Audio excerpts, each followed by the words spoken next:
Made me a sausage and a biscuit with egg and cheese.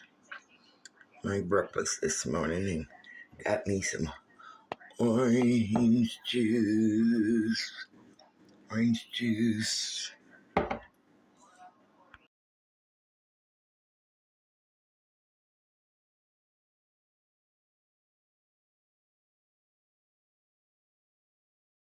So I made these brownie batter cheesecake bars, and they are the definition of luxury, okay?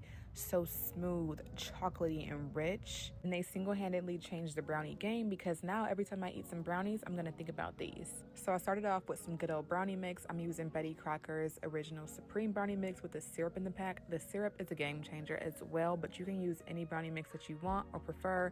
It's all gonna be good at the end, child. So I'm just following the directions on the back of the box and then putting this in the oven for about 20 minutes or until the brownie is set on top. You don't want to overcook it because we're going to put it back in the oven with the cheesecake. And to make the cheesecake, I'm starting off with some softened cream cheese. Make sure that it's softened because you don't want any lumps or bumps or humps, okay? So after giving that a good mix, I'm going to add in some sugar, and then I'm also going to mix that together until it is nice and fluffy before we add in our sour cream. The sour cream gives it a little tang, but not too much, but I did want it to mimic like a New York style cheesecake, so I added the sour cream and then some eggs and then vanilla, of course, and just blending everything together until it is nice and smooth like this. And also make sure that the brownie is room temperature before you put the cheesecake on top, and then it'll go back in the oven for about 30 minutes until the center is slightly jiggly but still set.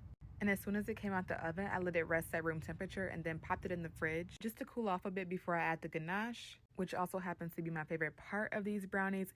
The ganache just reminds me of brownie batter, hence why I call these brownie batter cheesecake bars. And I'm gonna keep it all the way at 100 with y'all. I didn't even let these chill. I had to take a bite. Best brownie ever.